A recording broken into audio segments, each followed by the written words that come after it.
फौजी आमिर मारने की कोशिश करते हैं वो हमेशा अमर हो जाते हैं। मौला अली ने खूब कहा था जिस पर एहसान करो उसके शर से बचो, लेकिन भुट्टो एहसान फरामोश जनरल जिया के हाथों कत्ल हुआ। जिनको गलत फहमी थी तारीख ने उनके सामने वाजे कर दिया और भुट्टो कई बरसों से जिंदा और वो अलामत और वो इस्तिआरा है आमरीत के खिलाफ। भुट्टो की बरसी असल में तजदीद का दिन है। इसके पैरोकार जरूर बदल गए, लेकिन जिनको मुखातिब होकर कहता था एक भुट्टो आप हैं और दूसरा मेरे अंदर में बसता है, वो अब भी अवाम के दिलो दिमाग के अंदर बसता है। मैं तुम्हें अल्लाह ताला के हाजिर नाज़िर करके गवाह देता हूँ कि मुझे इक़्तिदार का हवस नहीं था।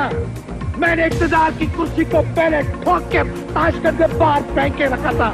मैं देख रहा था कि पाकिस्तान के लिए एक तबाही आ रही है। मैं सियासी जायजा ले रहा था। मुझे मालूम था कि ये मुकाबला नहीं कर सकेंगे, ये हाल नहीं हो सकेंगे, इनमें वो अहलियत नहीं है, इनमें वो सियासी काबिलियत नहीं है, ये आवाज के नुमाइंदे नहीं है, ये काम को बिगाड़ेंगे, ये काम को बढ़ाएंगे नहीं, इनको सियासत की कोई समझ नहीं है। इसलिए मैं कह रहा था ओ खुदा के लिए अवाम को, अवाम के नुमाइंदों को इक़्तिदार दो। अब उसकी फांसी की राम कहानी सुने।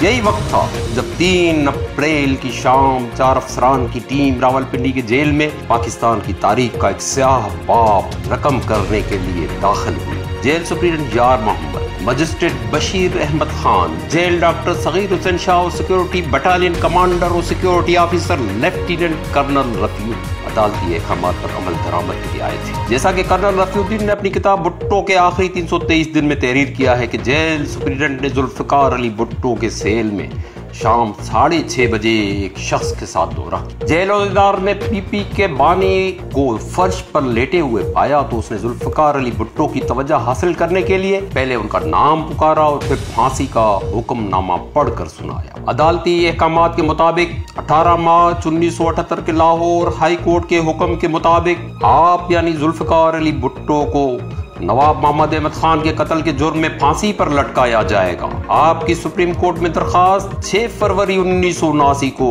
मुस्तरद कर दी गई और नजरसानी दरखास्त को 24 मार्च 1979 को रद्द किया गया। सदर पाकिस्तान ने इस मामले में मदाखलत न करने का फैसला किया है, तो अब आपको लटकाने का फैसला किया गया है। कर्नल रफीउद्दीन इस मौके पर जेल सुप्रीडेंट के हमरा खड़े थे और वो बताते हैं सुप्रिटेंडेंट ने जब हुक्मनामा पढ़ रहे थे तो मैंने भुट्टो साहब के चेहरे पर किसी किस्म की फिक्र के आसार नहीं देखे, बल्कि मैंने उन्हें पुरसुकून और चेहरे पर मुस्कुराहट सजाए देखा।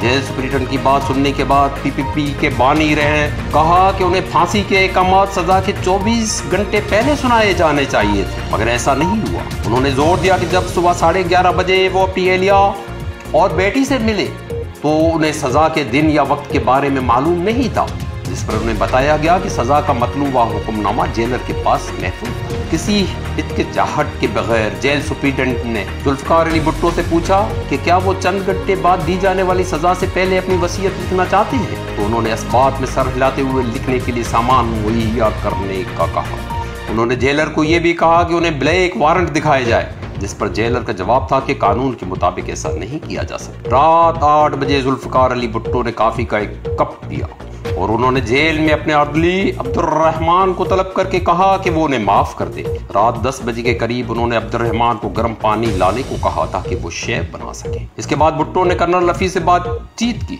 रफी, क्या ये ड्रामा है, क्या से स्टेज किया गया है? इस सवाल का कोई जवाब नहीं मिला। फिर पीपीपी चेयरमैन ने दांतों पर ब्रश किया और कुछ देर तक अपने बिस्तर पर बैठकर वो कुछ लिखते रहे। फिर उन्होंने वार्डन से पूछा कि उनकी फांसी में कितना वक्त बाकी है। उन्हें वक्त बताया गया, जिसके बाद उन्होंने इन कागजात को जला डाला जो उन्होंने तहरीर किए थे। रात 11:25 पर जुल्फिकार अली भुट्टो ने अपने अर्दली को कहा कि वो कुछ देर सोने की कोशिश करते हैं, क्योंकि वो गुज़िश्ता रात सही तरह सो नहीं सके थे।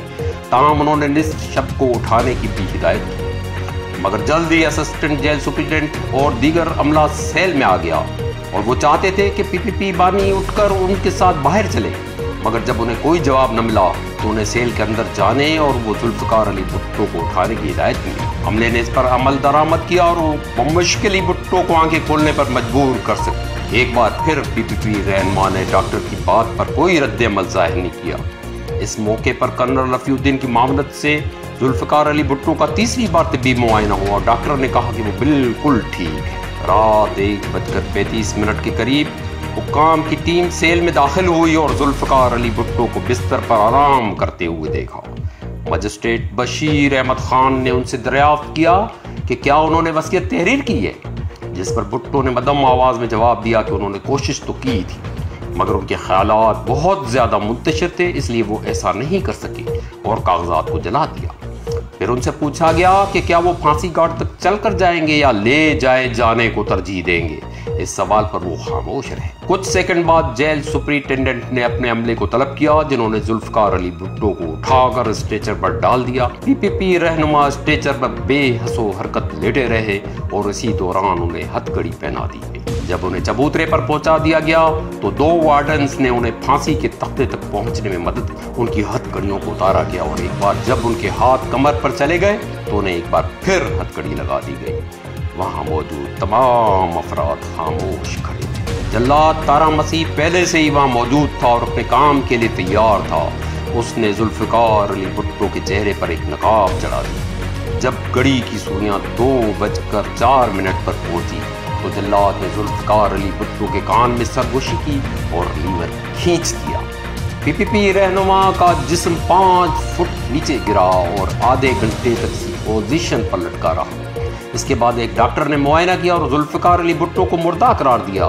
تارا مسیح نے ذوالفقار علی بھٹو کی لاش کو اتارا اور ان کے ہاتھوں اور پیروں پر مالش کرنے لگا۔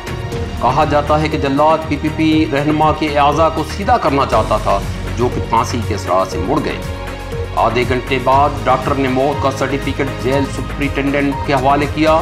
ان کی میت جیل حکام کے حوالے کر دی گئی، جنہوں نے اسے غسل دیا۔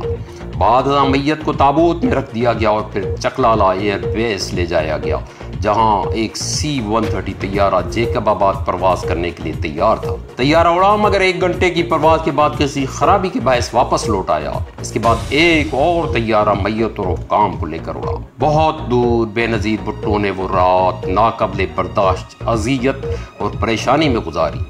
4 اپریل 1979 کو الصبح وہ وقت تھا جب پاکستان کے وزیر اعظم کو الوداع کہا جا رہا تھا۔ اتنے برس گزر جانے کے باوجود اب بھی ایسا ہی لگتا ہے کہ بھٹو کو الوداع نہیں کیا جا سکا، اور غریب کے پھٹے ہوئے کپڑوں، ان کے نحیف جسم کے اندر بے بس افراد کی آنکھوں اور سانسوں میں بھٹو آہستہ آہستہ لیکن ردم سے اب بھی کسی دکھی گیت کی طرح موجود ہے، اور گیت کو ہم سب مل کر گانا چاہتے ہیں۔